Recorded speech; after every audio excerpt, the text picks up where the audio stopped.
Driving alone at night feels peaceful until it doesn't. The empty roads, the silence, the occasional flicker of headlights in the distance. But sometimes you notice things that shouldn't be there. A figure standing by the roadside that's gone when you pass. A pair of headlights, following you for miles. Never getting closer, never backing off. A shape in your rearview mirror that wasn't there before. Out here, in the dark, you're truly alone. Unless, of course, you're not.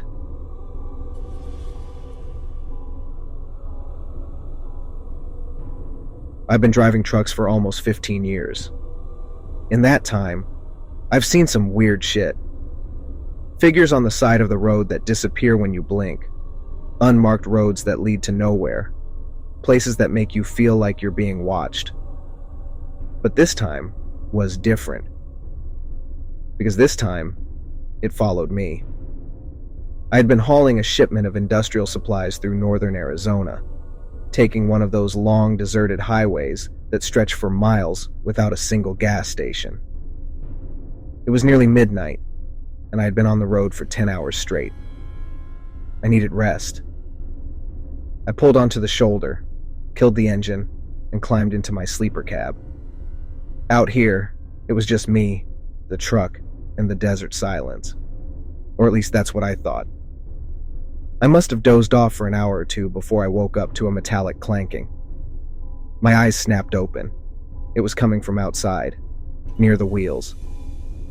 At first I thought maybe it was just the wind, until I heard the sound of footsteps crunching gravel. I grabbed my flashlight and slid out of the cab, stepping onto the cold pavement. That's when I saw him. A man crouched by my back tires, his hands gripping the wheel well. "Hey!" I called, shining my light on him. He froze. For a second, he just stared at me, eyes glinting like a wild animal caught in headlights. Then, he changed. I swear to God I saw it happen. His spine twisted, his limbs bent the wrong way, his fingers shrunk into paws. His mouth elongated into a snout. His skin rippled with black fur. His back arched unnaturally as he fell forward onto all fours. And in the span of 2 seconds, the man was gone. In his place, a massive black dog. It let out a low growl, its yellow eyes locked onto mine. Then it bolted into the desert. I stood there, frozen, my pulse thundering in my ears. Did I just see that? I checked the tires. No damage. No sign that anyone had even been there. But I knew what I saw, and that wasn't a normal man. I barely slept after that. By morning, I convinced myself it was just exhaustion messing with me. A trick of the dark. A wild dog, maybe. But then, it happened again. The next night, I stopped at a truck stop in Utah. It was one of those tiny, off-the-map places. A single gas station, a diner, and a row of semi-trucks parked in the lot. I sat in my cab, eating a gas station sandwich, scrolling through my phone. Then, a shape moved between the trucks. My breath hitched. I leaned forward, squinting through the windshield. It was him, standing at the edge of the lot. Not the dog, the man. His clothes were torn, hanging loose off his body. His face was shadowed, but I knew it was him. I could feel it. I locked the doors, watching him. Then he grinned. His teeth were too sharp. And then, right before my eyes, he dropped onto all fours. His body twisted, shifted.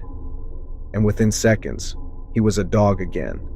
It was horrific and unnatural, like something was wearing human skin as a disguise.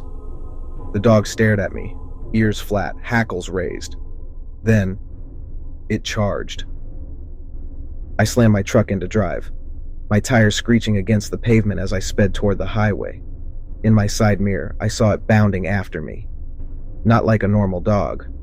Faster. Too fast. Its limbs moved wrong, its head too low, its spine arched in a sickening way. It kept up with me for a good 30 seconds, running at impossible speed. Then, just as suddenly as it appeared, it stopped, standing in the middle of the road, watching, waiting. By the time I reached my next stop in Colorado, I was a nervous wreck. I told myself there was no way it could have followed me again. That night, I parked at another rest stop, forcing myself to relax. Maybe I was just imagining things. Maybe it had just been a wild animal acting strange. Then, a knock on my window. I almost didn't look. Every instinct screamed at me to stay still, but I turned my head anyway. And there he was, the man, standing right outside my truck, grinning. His eyes were wrong, too bright, too unnatural. I locked eyes with him, my chest tight with fear.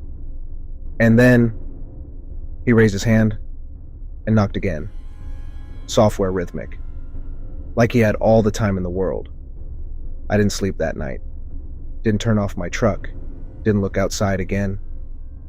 By sunrise, I was back on the highway, speeding toward my last stop.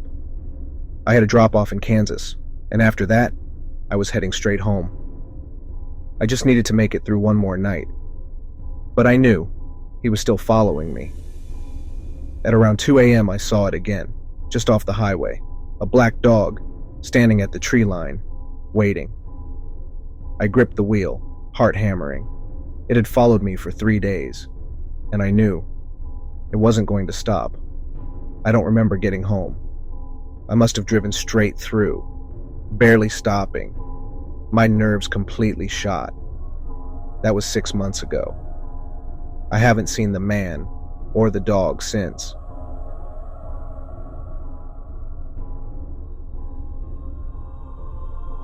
I've done a lot of long night drives in my life. There's something peaceful about it. The empty roads, the hum of the engine, the way the world feels still when everyone else is asleep. But after what happened last year, I don't drive alone at night anymore. Because I know now I wasn't alone. It was around 2 a.m., and I was driving through a rural highway in the middle of nowhere. I had taken a last-minute trip to visit my parents a few states away, and after spending the day with them, I decided to drive back overnight to avoid traffic. The route was mostly long, open stretches of road, cutting through dense wooded areas with no streetlights, just miles and miles of nothing. I should have felt relaxed. Instead, I felt watched. At first, I ignored it. I figured it was just my tired brain messing with me. Then I saw the man. He was standing on the side of the road, barefoot, wearing what looked like old, tattered clothes. I barely caught a glimpse of him as my headlights swept past, but something about the way he stood, too still, too stiff, sent a shiver down my spine. I checked my rearview mirror. He was gone, like he had never been there. I tried to brush it off, but a few miles later I saw him again. Same clothes, same bare feet. Standing just off the road, staring. This time my stomach twisted. There was no way. I had been driving at 70 miles per hour. There were no cars, no side roads, nothing. He shouldn't have been able to get ahead of me. And yet, there he was. I didn't slow down. Didn't even look in the mirror this time. I just focused on the road ahead, my hands white-knuckled on the wheel. Then, maybe 10 minutes later, my radio crackled. I hadn't been playing any music. Hell, I didn't even realize it was on. Then, a voice, low, distorted. "You should have stopped." I turned the radio off immediately, my heart pounding. This wasn't normal. I needed to get off this road. I checked my GPS. Still another hour to go before I reached the next town. I cursed under my breath and kept driving, my speed creeping up to 80, then 85. Then, I saw the headlights. Up ahead, just beyond the bend, was an old beat-up truck, parked on the shoulder of the road, its hazard lights flashing, and standing next to it, the man, waiting. A lump formed in my throat. I should have stopped. Any normal person would stop. A stranded driver, out in the middle of nowhere. But every instinct in my body screamed, "Don't." So I didn't. I swerved into the opposite lane, speeding past. And as I did, the man turned and smiled. His mouth was too wide. And in the glow of my headlights, I saw something that made my blood run cold. He had no eyes. I floored it. I didn't care about speed limits anymore. I just wanted to get away. For a few minutes, the road was quiet again. No man, no truck. Then, something moved in my back seat. I nearly swerved off the road. My breathing hitched as I glanced in the rearview mirror. Nothing. Just empty seats. But I swear, I had felt something shift, like someone had been there a second ago. I turned my rearview mirror up, not wanting to look at it anymore. And that's when my headlights flickered. Just for a moment. Long enough to see something in the road ahead. A figure stood in the middle of the highway, hunched over, limbs too long. Its head snapped up as I approached, and before I could react, it charged at my car. I swerved so hard I nearly lost control, my tires screeching on the pavement. For a split second, I saw its face lit up by my headlights. The same too-wide grin, the same eyeless sockets. Then, it was gone. Not hit. Not rolled under my car. Just gone. Like it had never been there. I don't know how I made it to the next town. I barely remember pulling into a gas station, hands shaking so hard I could barely take the key out of the ignition. The attendant must have seen how pale I looked. "You all right, man?" I wanted to tell him, to say what I'd seen. Instead, I just shook my head and muttered, "Long drive." I stayed in a motel that night. Didn't sleep. Couldn't shake the feeling that, if I closed my eyes, I'd wake up to find him standing at the foot of my bed. The next morning, I went outside, ready to put the whole thing behind me. But when I reached my car, my stomach dropped. There was something on the hood. The man standing there staring at me. He turned his head and bolted into the horizon. I got inside my car as fast as I could and floored it to the nearest gas station. I never encountered that man again.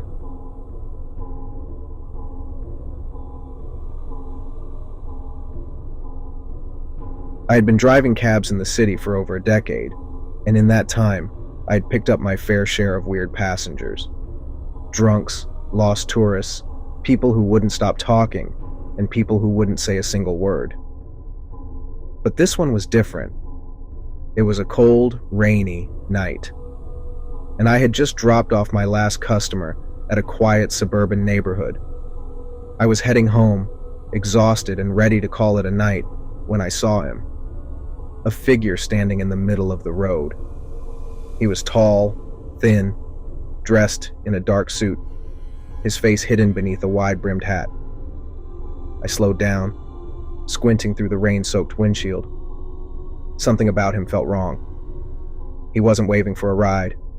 He wasn't moving at all. Just standing there, watching. My gut told me to keep driving, to go around him. But before I could react, he stepped forward, right into my headlights. I slammed the brakes, my tires skidding on the slick pavement. The figure didn't flinch. He just stood there, calm, patient. I sighed, rolling down the window just slightly. Cold air rushed in. "You need a ride?" I called out. He nodded, slow and deliberate. I hesitated, but something in me, maybe the years of habit, unlocked the door. He slid into the back seat, moving too smoothly, like he was gliding instead of stepping. The air inside the cab instantly felt colder. "Where to?" I asked, adjusting the rearview mirror to get a look at him. The dim streetlights barely illuminated his face. Pale skin, almost gray. His lips were too thin, stretched in an unsettling way. His eyes were hidden beneath the shadow of his hat. He whispered an address. A part of town I didn't recognize. I hesitated, typing it into the GPS. No results. "I don't think that place exists, sir," I said carefully. Silence. Then, in that same slow, hushed voice, "Just drive. I'll tell you where to turn." I forced a chuckle, trying to shake the unease crawling up my spine. "All right, man, your call." I pulled away, the windshield wipers thumping against the rain. For a while, the only sounds were the rain and the hum of the engine. Then he spoke. "You work late nights often?" His voice was too soft, almost as if he was right next to my ear, even though he sat in the back seat. "Yeah," I muttered. "Pays better. Less traffic."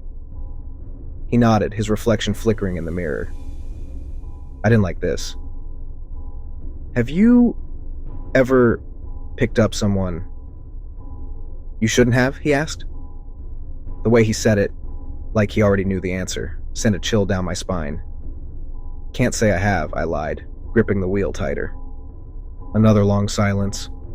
Then, "You have, actually."